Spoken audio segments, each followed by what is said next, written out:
Hello everyone. आज की इस वीडियो में हम लोग बात करेंगे फिजिक्स के पेपर जो हो रहा है प्री बोर्ड का। वो पिछले साल का जो रिजर्व पेपर था उसी के अकॉर्डिंग हो रहा है, ठीक है।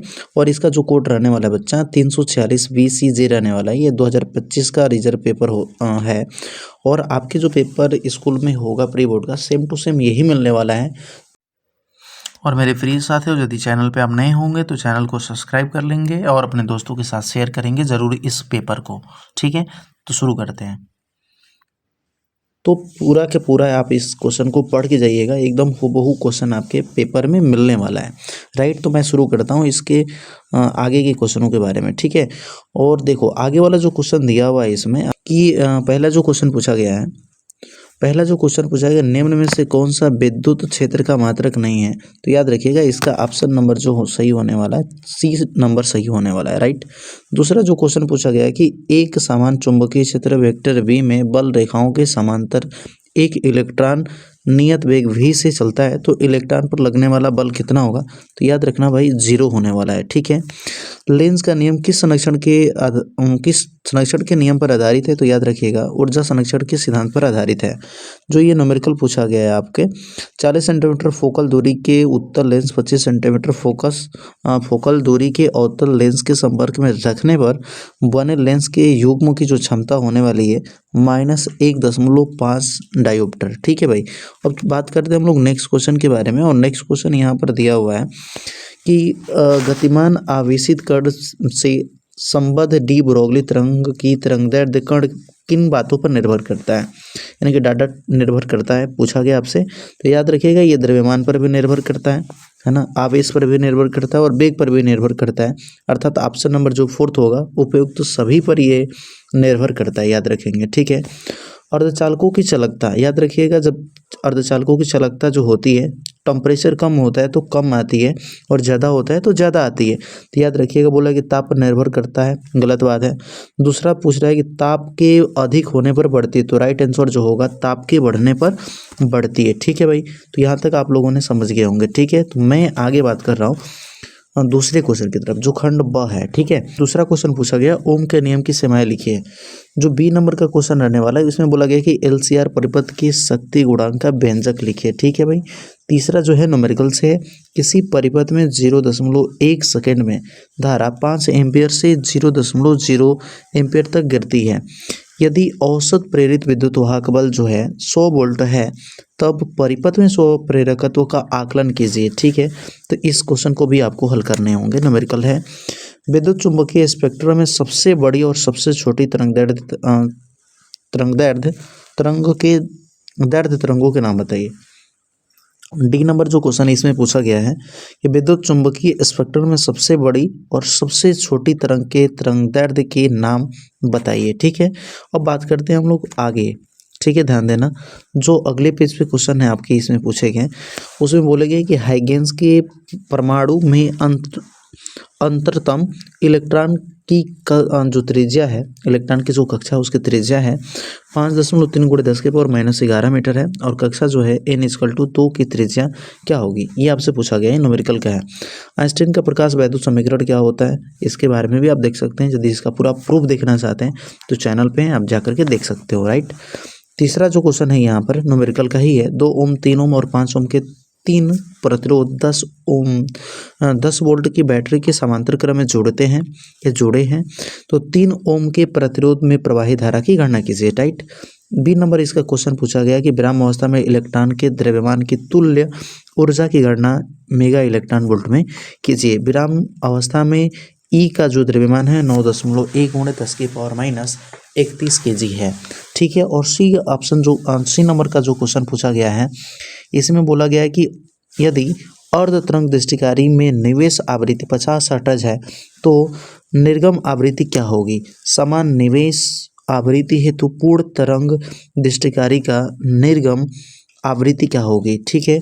और ऑप्शन बोल रहे हैं ये क्वेश्चन नंबर डी में बोला गया है कि समविभव पृष्ठ किसे कहते हैं और समविभव पृष्ठ के 2 विशेषताएं भी आपको क्या करनी है, लिखना है।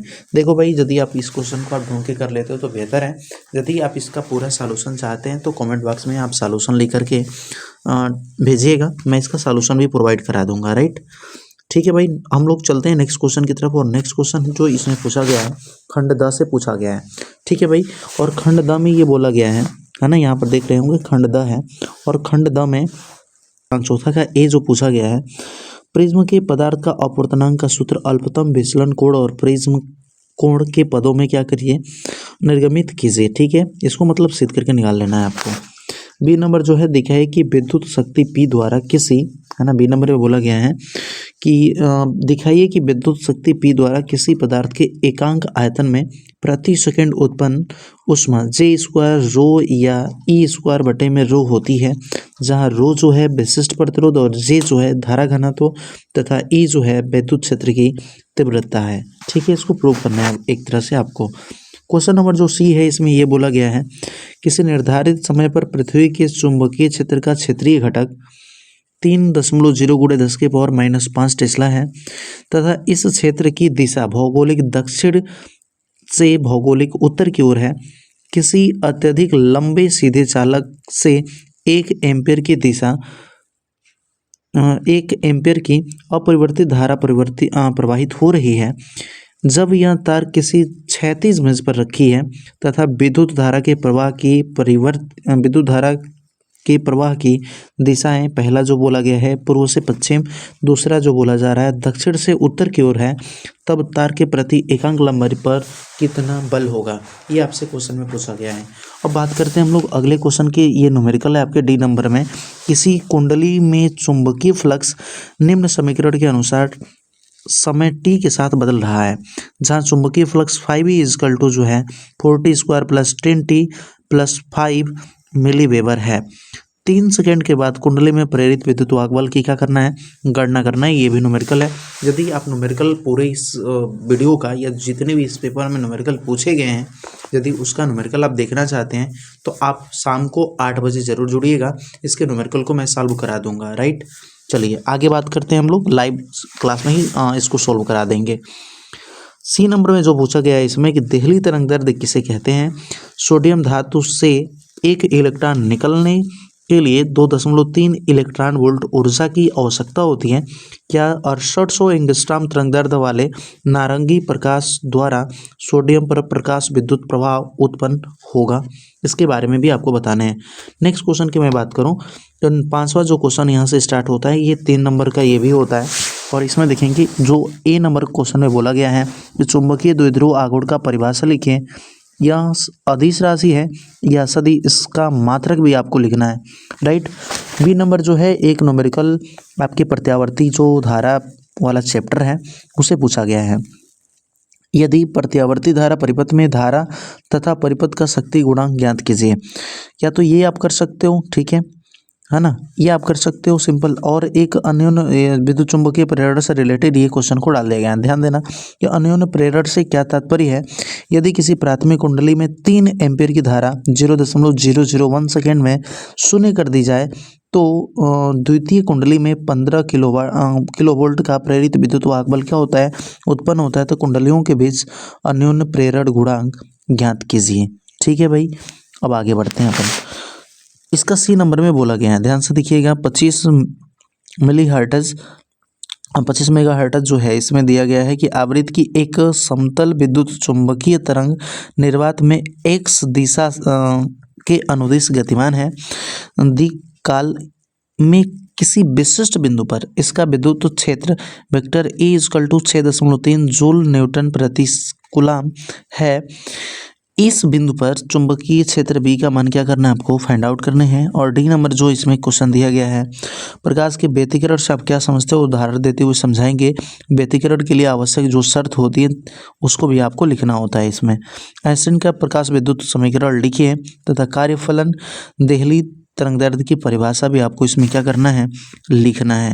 तो बढ़ते हैं अपने नेक्स्ट क्वेश्चन की तरफ। और नेक्स्ट क्वेश्चन जो है जो 6ठा नंबर का क्वेश्चन है, यहाँ से आपका दीर्घ उत्तरी क्वेश्चन स्टार्ट हो जाता है खंड य से, है ना, या ई से, सेक्शन ई से बोल सकते हो। 5 नंबर वाले क्वेश्चन यहाँ से क्या हो जाते हैं, प्रारंभ हो जाते हैं। इसमें दो आपके पास क्वेश्चन भी अच्छे खासे पूछे जाएंगे। दूसरा चीज़ कि इसमें ये भी याद रखेंगे न्यूमेरिकल भी इसमें जरूर आते हैं। संधारित्र की धारिता किन किन बातों पर निर्भर करती है। और जो यहाँ पर परिपथ आपको बनाया हुआ दिखाई पड़ रहा है, दिए गए परिपथ में 4 माइक्रोफैरड संधारित्र की संचित आवेश तथा 6 माइक्रोफैरड के संधारित्र की प्लेटों के बीच विभवांतर कितना होगा, इसको बताना है। यह जो नीचे दिया हुआ है अथवा करके आप इसको भी कर सकते हो। गॉस का प्रमेय लिखना है।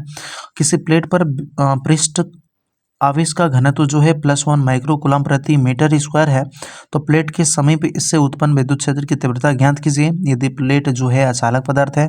दूसरा जो बोला गया है कि चालक पदार्थ की है।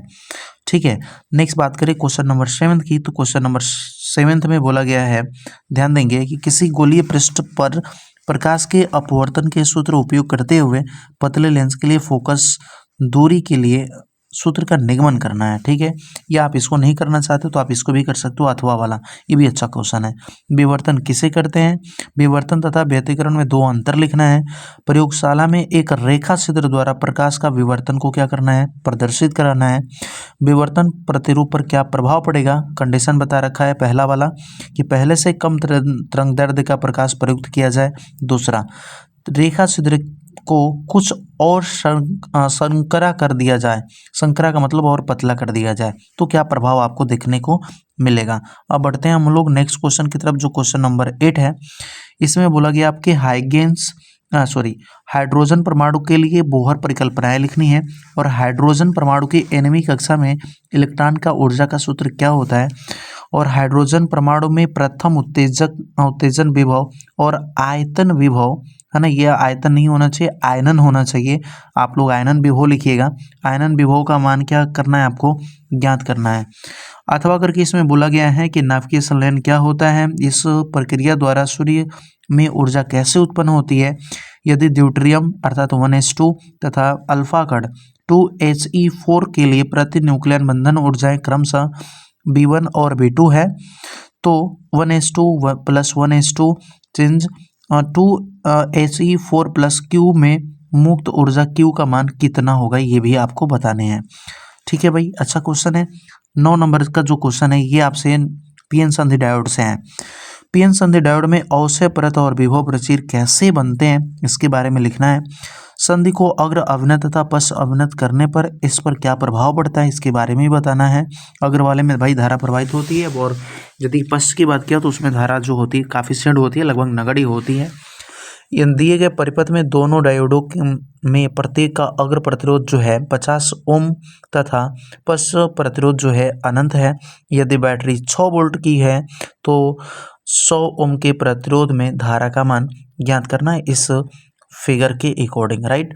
या अथवा अगर किसी में क्वेश्चन बोला हुआ है आप इसको नहीं करना चाहते, इसको कर सकते हो, आसान भी है। बायो-सेवर्ट का नियम लिखिएगा।